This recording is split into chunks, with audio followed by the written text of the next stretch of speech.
Ya pemirsa, Anda kembali menyaksikan Sindo Prime dan kita masih berbincang dengan Bang Boyamin, Koordinator Masyarakat Anti Korupsi Indonesia, dan juga Profesor Hipnu yang juga adalah pakar hukum pidana, Profesor Hipnu Nugroho.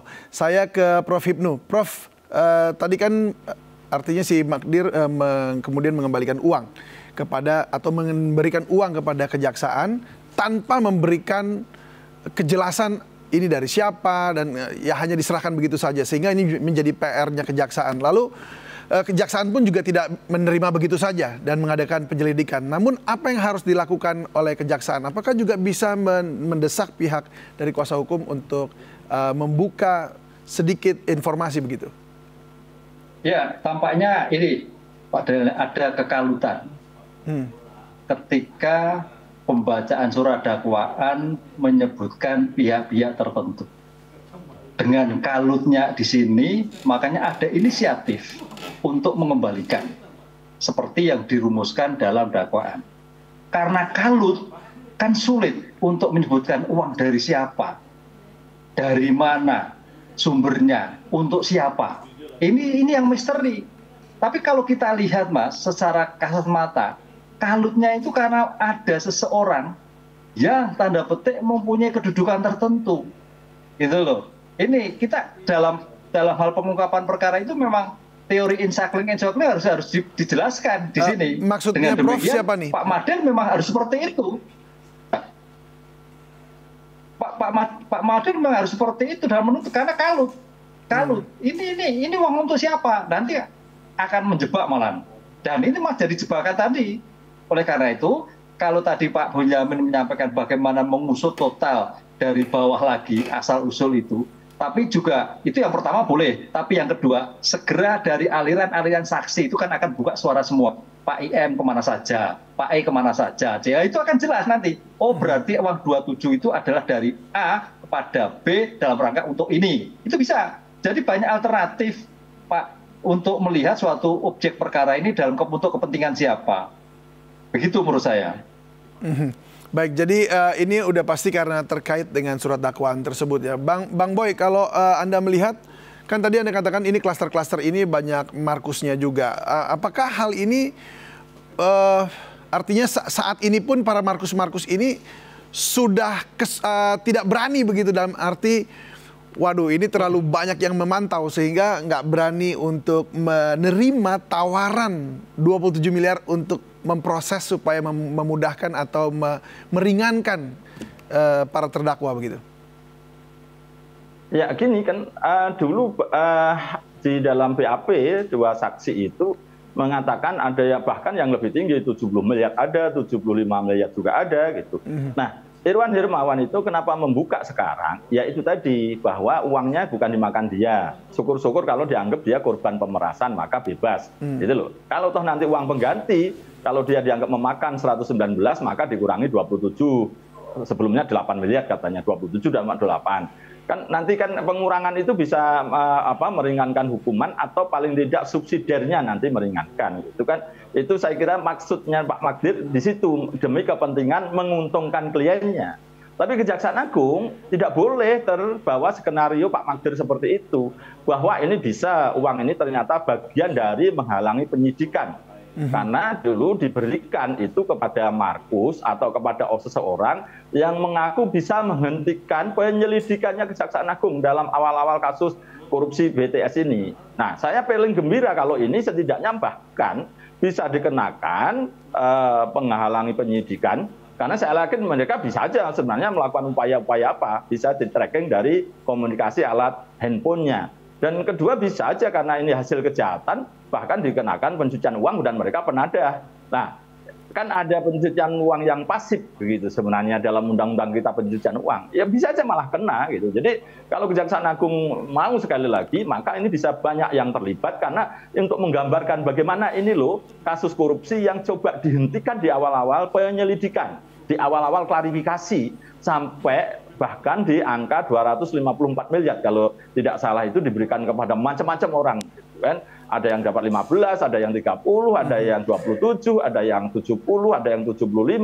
Jadi ini yang menurut saya di luar klaster korupsi BTS-nya sendiri, ada klaster Markus gitu, yang pengen menghentikan. Nah, nanti juga ada klaster yang lain lagi, bisa klaster subkontraktor yang sebenarnya menyuplai barang tapi juga di markup atau ternyata juga belum dibayar karena ditilep siapa. Gitu. Jadi banyak hal yang kalau Kejaksaan Agung kemarin kan klaster pemborong dan subkontraktor yang ikut bermain, kan itu aja, sama konsultan perencana yang dari dosen UI atau dosen mana itu kan, itu yang dosen mana lah, pokoknya perguruan tinggi, saya enggak, nanti salah nanti kalau itu artinya pada posisi itu kan sudah klaster-klaster itu. Gitu. Nah sekarang ternyata ini korupsi ini dalam penanganan perkara pun menimbulkan masalah, menimbulkan suatu dugaan tidak pidana. Gitu. Jadi ini saya yakin kalau Kejaksaan Agung justru pengen memberikan pendidikan kepada masyarakat dalam penanganan perkara ini, bisa dijelaskan bahwa ini loh, bahkan penanganan korupsi ini masih dikorupsi lagi gitu. Ada orang yang mengaku dekat hubungan dengan Kejaksaan Agung dan kemudian mendapatkan uang gitu. Jadi ini yang benar-benar mesti diwaspadai begitu ya. Prof. Hipnu, kalau Anda melihat dari apa yang disampaikan barusan oleh Bang Boy ini, bahwa Markus ini akan masuk ke dalam wilayah itu tadi ya, wilayah di belakang untuk proses pengadilan seperti ini. Nah, dari Anda sendiri melihat seperti apa yang harus dilakukan oleh pihak kejaksaan atau mungkin juga pihak para penyidik-penyidiknya begitu, untuk supaya mereka juga jadinya murni begitu untuk mengerjakan ini. Apa juga yang harus disiapkan oleh aparatur yang lain untuk menjaga supaya pihak kejaksaan juga lurus lah istilahnya seperti itu sampai dapat semuanya begitu. Iya, gini, artinya seperti sampaikan Pak Bonyamin tadi, kalau memang ada klaster, bagaimana penyelesaian itu juga harus betul-betul rigid. Kan nggak mungkin sembarangan. Oleh karena itu, dari klaster bahasanya Pak Jamin ini dibuat jilid 1. Penyelesaian sekarang adalah para pemborong dulu, owner dulu. Besok klaster yang kedua, besok klaster 3. Besok, itu baru. Karena namanya suatu pembuktian itu berlanjut, Mas. Nanti keterangan itu bergulir terus. Nah, ketika bergulir itulah makanya dilakukan suatu pengungkapan berjilid-jilid pengungkapannya. Seperti KPK kan seperti itu juga. Jilid 1, jilid 2, akhirnya semuanya kena. Nah itu saya kira suatu yang sangat mudah ketimbang selambruk jadi satu, sehingga ada penyelesaian-penyelesaian yang tidak pas. Ada penyelesaian yang satu dikorbankan, tidak dikorbankan. Tapi kalau sudah diidentifikasi bahasanya Pak Bonyamin klaster 1, 2, 3, saya kira itu penguraian pembuktian juga gampang, kemudian penyelesaian saksi juga gampang, dan semuanya bisa selesai dengan tepat waktu. Ya memang lama, tapi akan memberikan suatu kejelasan betul-betul valid gitu, Mas. Baik, kalau dari sisi persidangannya sendiri, Anda melihat ketika tadi kan Anda dikatakan bahwa ini kemudian panik karena disebutkan di dalam surat dakwaan begitu. Nah, Anda melihat ke depannya ini akan seperti apa nanti dalam persidangan terkait karena adanya uang ini? Apakah akan ada perubahan di sana begitu? Pasti. Disinilah makanya kita tunggu keterangan-keterangan yang dihadirkan. Namanya keterangan nanti bagaimana pertanyaan itu sangat membuka sekali. Aliran dananya kemana, A, B, C, dan sebagainya. Nggak ada sekarang itu seorang koruptor itu penanggung sendiri, nggak ada. Pasti termasuk sampai pada tingkatan yang lebih atas. Itu yang kita tunggu. Oleh karena itu dalam hal seperti ini, kita jangan terlalu pesimis, kita dorong Jaksa Agung, kita berikan jalan pencerahan, kita berikan argumen-argumen yang nantinya biar penyelesaian itu tepat, tapi juga tidak menjadikan suatu permasalahan di tengah jalan. Ingat, karena teman-teman penasihat hukum juga pinter. Artinya apa? Teknis hukumnya tepat. Teknis permasalahannya tepat. Sehingga fungsi penyelesaian dari jilid 1 sampai jilid 5 itu berjalan dengan baik. Itulah saya kira penyelesaian hukum yang tepat. Ketimbang kita sampai sekarang semua dibuka, tapi menjadikan tidak ambiar penyelesaian seperti ini sulit malah. Baik, saya kembali ke Bang Boy. Bang Boy, Anda tadi mengatakan bahwa ini bisa saja nanti 2 menteri yang kena, 3 menteri yang kena. Nah, Anda optimis nggak kalau melihat pernyataan Anda tadi ya? Anda optimis nggak bahwa ini kasusnya akan terbuka semua atau akan anyep nih, tahu-tahu hilang atau putus tengah jalan gitu? Saya selalu optimis, karena apa? Kalau ada kendala atau nanti kira-kira mau berhenti atau mangkrak, ya saya gugat pra peradilan, akhirnya mudah-mudahan jalan lagi. Kan selalu begitu cara saya ini. Saya ini kan penuntut partikelir istilahnya ya Pak Ibu ya. Jadi beberapa sudah saya laksanakan itu, dan beberapa kasus juga berjalan lagi kan gitu aja. Jadi saya tetap optimis sambil memantau, saya juga mencari data sebagai detektif partikelir. Ini pun yang klaster pemborong aja masih ada satu yang menurut saya malah perannya besar, dia dapat proyek lebih besar dan tidak memenuhi syarat tapi ditunjuk. Dan bahkan dia sampai kalah bermain binomo itu sampai ratusan miliar, sampai sekarang belum tersangka. Nah, hari ini saya mengirimi surat kepada Kejaksaan Agung untuk minta yang bersangkutan ditetapkan tersangka. Siapa Bang Boy? 1 dan 2. Siapa itu Bang Boy? Ya, ada deh, nanti dibukanya. Oh, ini masih pemain binomo juga begitu ya? Ya, karena dia dapat duit banyak gitu loh. Oh, jadi dia mainkan ke sana untuk cuci uang begitu atau bagaimana? Main binomo, tapi bisa aja dia kong-kali-kong dengan binomonya itu hanya dikasihkan 5 miliarnya gitu, seakan-akan kalah 200, tapi yang 195 ditarik kembali ya bisa aja kan sekarang pinter-pinter. Jadi orang ini bukan bodoh gitu loh. Dan track record yang saya lacak, yang bersangkutan pernah dulu kena kasus BLBI malahan. Saya baru kaget tuh. Oh, berarti bisa residivis ini orang kan gitu kan. Jadi banyak hal yang bisa jadi dia kalah binomo itu pun belum tentu kalah beneran gitu. Jadi ya kita Jadi saya hari ini mengirimi surat, nanti kalau tidak diproses saya gugat pra peradilan, saya buka datanya gitu loh David. Tunggu aja jangan. Tapi ya sabar. Ini ya Bang Boy, tapi kenapa nggak disampaikan dulu? Apakah takut untuk orang ini melarikan diri atau bagaimana? Jadi apa yang diharapkan? Ya enggak, sudah dicekal kok, sudah dicekal. Tapi ya enggak apa-apa lah. Untuk ini aja, karena sebagai saksi dia sudah dicekal gitu. Karena apapun dia di pemborong paket 1 dan 2 yang nilainya lebih tinggi gitu loh. Dan pengerjaannya lebih mudah karena di luar Papua. Galumbang Menak yang di Papua aja sulit dan harganya lebih rendah, itu jadi tersangka. Tapi yang lebih besar, pekerjaannya lebih mudah di luar Papua gitu. Dan sama aja, ada dugaan markup, juga ada dugaan terlambat, mungkin juga dugaan-dugaan yang lain sama dengan yang lain-lain juga hampir sama, tapi sampai sekarang belum tersangka gitu. Jadi ya surat saya detail sih, nanti saya buka kalau gugatan pra peradilan. Kan caranya harus begitu David, karena kalau saya buka di pra peradilan saya tidak bisa dituntut pencemaran nama baik kan gitu caranya. Oke, tapi yang jadi penasaran adalah kenapa ya orang ini tidak dijadikan tersangka itu? Kenapa? Tentu kan ada alasannya begitu. Ya bisa aja ada dugaan Markus yang lebih hebat yang mengurusi dia. Belum tahu juga gitu kan. Kita tunggu ini. Karena ternyata banyak Markus yang menurut saya bahkan pemain lama yang dulu pernah terkenal, tiba-tiba saya dengar malah juga bermain sekarang ini, ikut bermain gitu. Jadi ini, dan kemarin sudah saya kasih clue di pra peradilan saya yang pertama terkait dengan secara global gitu di Pengadilan Jakarta Selatan misalnya. Baik, Anda punya data gitu? Tapi saya tidak menuduh Kejaksaan Agung bisa dilobi loh ya. Tapi dalam konteks itu saya sekali lagi tidak menuduh Kejaksaan Agung bisa dilobi. Tapi bisa aja karena konteksnya bahwa yang bersangkutan dibuat cepat mengembalikan uang hampir 35 miliar lah. Nah, ini dianggap whistleblower, tersangkanya belakangan. Ini bagian strategi penyidikan, ya bisa aja gitu. Jadi ini banyak hal lah. Jadi saya tetap pada posisi tetap mengapresiasi langkah-langkah Kejaksaan Agung. Karena itu saya mengawal. Kalau kurang benar atau bengkok, saya gugat pra peradilan. Caranya itulah cara mencintai Kejaksaan Agung. Masih, David. Baik, Bang Boyamin. Oke, saya ke Prof Hipnu sekarang. Prof, apa alasan beberapa saksi ini atau tadi satu saksi ini yang disampaikan oleh Bang Boy ini kemudian tidak ditetapkan menjadi tersangka? Apakah memang karena pihak kejaksaan belum melihat ke sana arahnya atau orang tersebut masuk dalam kategori memang udah bisa ditersangkakan, atau ya itu tadi, nah ini bisa jadi ada pemain lagi begitu? Ya, dalam penegakan hukum, dunia hukum tidak bekerja dalam dunia hampa, Mas. Itu yang harus kita pahami dulu. Sehingga pertanyaan apa disampaikan Pak Boyamin itu lah, kenapa ini tidak, kenapa tidak, itulah dalam dunia penegakan hukum kita. Oleh karena itu, dalam hal seperti ini, saya melihatnya Kejaksaan Agung masih hati-hati sekali. Tidak cepat-cepat menentukan tersangka dulu. Karena perkara yang sekarang dituntut sedang berjalan, sehingga nanti setelah berjalan itu pasti ada tersangka-tersangka baru lagi.